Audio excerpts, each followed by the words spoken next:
Hello everyone, welcome to the tinkling dentistry. My name is Jagriti and I am a dentist. So आज की video में हम बात करेंगे गम रिसेशन के बारे में। गम रिसेशन क्या होता है, रिसेडिंग गम्स क्या हैं, यानी कि हमारे मसूड़े नीचे क्यों जाने लगते हैं, इसके क्या क्या कॉजेज़ हैं, इसे कैसे हम पहचानते हैं और इसके क्या क्या पॉसिबल ट्रीटमेंट है। So let's begin with today's topic. आज के इस वीडियो में हम बात करेंगे रिसेडिंग गम्स के बारे में, यानी कि जो हमारे गम्स होते हैं वो अर्ली स्टेज में गम्स दांतों को नीचे छोड़ने लगते हैं। इसे नॉर्मल और सिंपल लैंग्वेज में हम ये भी बोल सकते हैं कि जो हमारे गम होते हैं वो दांतों को नीचे छोड़ने लगते हैं। तो फर्स्ट देखिए, हम बात करेंगे गम रिसेशन होता क्या है। पहले तो ये समझेंगे गम रिसेशन होता क्या है। देखिए, जनरली क्या होता है कि जो हमारे जो दांत होते हैं उनके चारों तरफ गम होती है, और जो ये गम होती हैं वो हमारे दांतों को बहुत अच्छे से पकड़ के रखती हैं। पर कुछ लोगों में ऐसा देखते हैं कि एक या एक से अधिक दांतों में जो गम होती है वो धीरे धीरे ऊपर जाने लगती है, यानी जो गम्स रहती हैं वो ऊपर जाने लगती हैं, तो फिर दांतों की जो जड़ें रहती हैं यानी रूट एक्सपोजर होने लगता है। अब हमें ये समझना ज़रूरी है कि इससे क्या क्या प्रॉब्लम हो सकती है।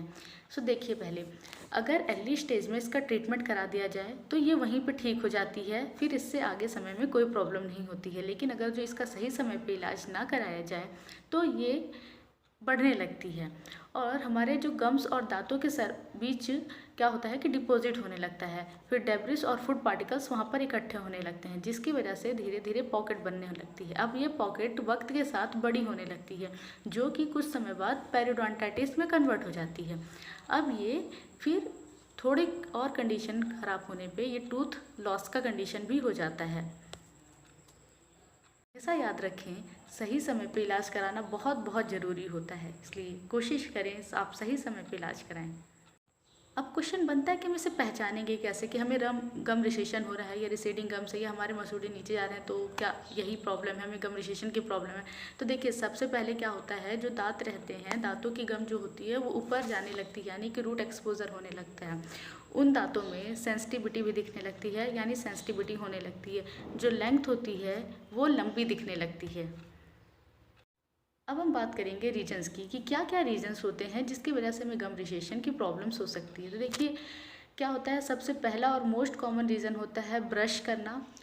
जो ब्रशिंग सही से ना करना, सही टेक्निक से ब्रश ना करना, तो एक मेजर कॉज होता है गम रिसेशन का। अगर जो ऐसा नहीं करते हैं तो अच्छे से ब्रश ना करने पे जो फूड पार्टिकल्स होते हैं और जो डेब्रिस होते हैं वो गम और टूथ सरफेस के बीच में जमा होने लगते हैं, जिसकी वजह से धीरे धीरे वहाँ पे पॉकेट बनना स्टार्ट हो जाती है। पॉकेट बनेगी धीरे धीरे तो एज़ यूजुअल वो वक्त के साथ कन्वर्ट होकर पेरियोडोंटाइटिस में कन्वर्ट हो जाएगी, फिर ये टूथ लॉस की कंडीशन बना देती है। इसलिए हमेशा याद रखें कि टूथ ब्रश बहुत अच्छे से और बहुत सही तरीके से करना ज़रूरी होता है। दिन में आपको हमेशा बोला जाता है दिन में 2 बार ब्रश ज़रूर करें, एक सुबह और एक शाम को कुछ खाने के बाद। याद रखें, ब्रश को सही टेक्निक से करना भी बहुत ज़रूरी होता है। हमें बहुत हार्ड ब्रश नहीं करना चाहिए, हमें हमेशा कोशिश करनी चाहिए सॉफ्ट और जेंटल ब्रश करने की, और ब्रश को बहुत हॉरिजेंटल नहीं सर्कुलर मोशन पे ज़्यादा करने की कोशिश करनी चाहिए। जो लोग स्मोकिंग करते हैं और टबैको खाते हैं, जनरली ये उन लोगों में भी बहुत कॉमनली होता है।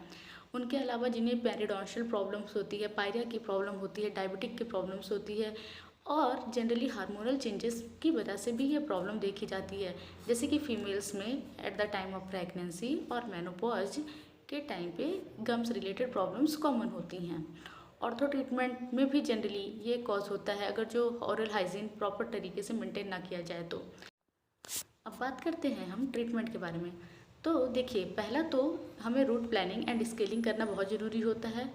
अगर जो कंडीशन सीवियर हो तो उस कंडीशन में हम फ्लैप सर्जरी और सॉफ्ट टिश्यू ग्राफ्टिंग करते हैं। अब इस सॉफ्ट टिश्यू ग्राफ्टिंग के लिए हमें सॉफ्ट टिश्यू, यानी कि जो हम जनरली अपने पैलेट से इसे लेते हैं और जहाँ पर रूट एक्सपोजर हुआ होता है वहाँ पर इसे ग्राफ्ट कर दिया जाता है।